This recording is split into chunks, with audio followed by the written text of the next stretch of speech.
Emmanuel, je m'appelle Serun Ting, originaire de Hong Kong. À mes côtés se trouve mon mari. Il s'appelle Caleb Lam. La dernière fois que je suis venue à la synagogue Église de toutes les nations, c'était en janvier de cette année. Et le problème qui m'a emmené à la SCOAN était la dépression. Par le passé, et cependant 10 ans, je souffrais du problème de dépression.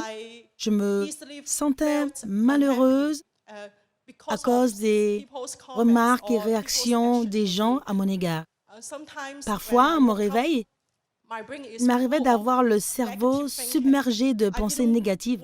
Je ne voulais pas me rendre au travail, ni prier ou échanger avec les membres de ma famille. J'étais très triste. Et quand j'étais vraiment frustrée et dépressive, j'avais des pensées suicidaires. Après m'être mariée en 2017, j'avais des pensées de divorce sans raison particulière. En fait, mon mari n'a rien fait de malveillant dans notre mariage ou à mon égard. Il me traite très bien, comme toujours, mais je continue à entretenir des pensées de divorce. Après que l'homme de Dieu ait prié pour moi, il m'a juste imposé les mains. J'ai ressenti l'amour de Jésus. J'étais très émue et j'ai pleuré. Quand je suis retournée à Hong Kong, mon état d'esprit était totalement différent. Je me sentis bien instantanément. Depuis, je n'ai plus de pensées suicidaires ni de divorce. Merci Jésus. Qu'en est-il de la dépression? Je ne suis plus dépressive. Alléluia, acclamons pour Jésus-Christ. Les applaudissements ne suffisent pas. Si vous savez que Jésus est le faiseur de miracles, acclamez Jésus-Christ plus fort, encore plus fort pour ce Dieu faiseur de miracles. Bonjour, Emmanuel, merci Jésus. Je m'appelle Caleb Lam, originaire de Hong Kong. La personne qui se tient debout à mes côtés est mon épouse. Le témoignage que j'aimerais partager est celui de mon épouse par rapport à la dépression, aux pensées suicidaires et le fait qu'elle voulait dans le passé divorcer de moi, par le passé. Avant qu'elle ne vienne à la synagogue Église de toutes les nations, sa façon de penser était vraiment très négative.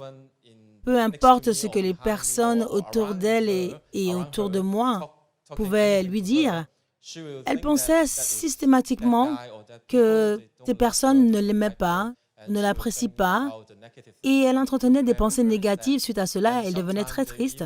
Parfois, elle avait même, par le passé, des pensées de se donner la mort. Avant notre mariage, en fait, c'était son défi. Après quelques années de mariage, elle a soudainement souhaité divorcer après 1 an et demi.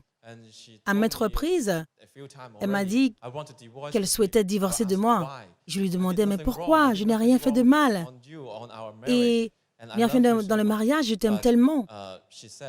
Et elle me répondait, je n'ai pas de raison particulière, je ne veux plus rester mariée avec toi, je veux divorcer. Après son retour de la synagogue Église de toutes les nations, quand elle est rentrée à Hong Kong, je l'ai trouvée totalement différente dans sa façon de penser.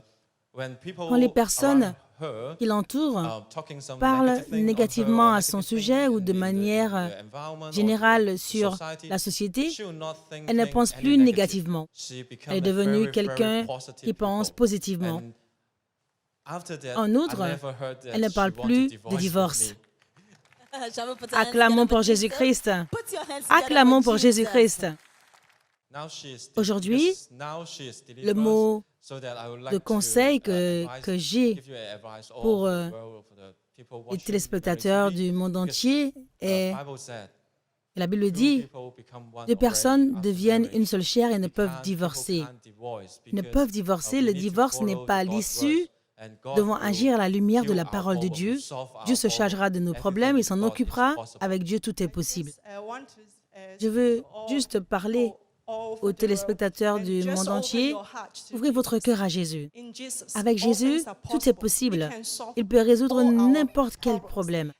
Déchargez-vous simplement sur Jésus et il le résoudra. Nous rendons gloire à Dieu pour avoir transformé votre mariage. Je veux vous encourager à continuer à suivre Jésus et qu'aucun état d'être n'est aussi encourageant que de vivre en accord avec Dieu. Nous prions que Dieu vous donne la grâce de vivre loin du péché et proche de lui au nom de Jésus. Fois de plus, acclamons pour Jésus. Merci Jésus. Maintenant, j'aime mon mari énormément. Merci Jésus.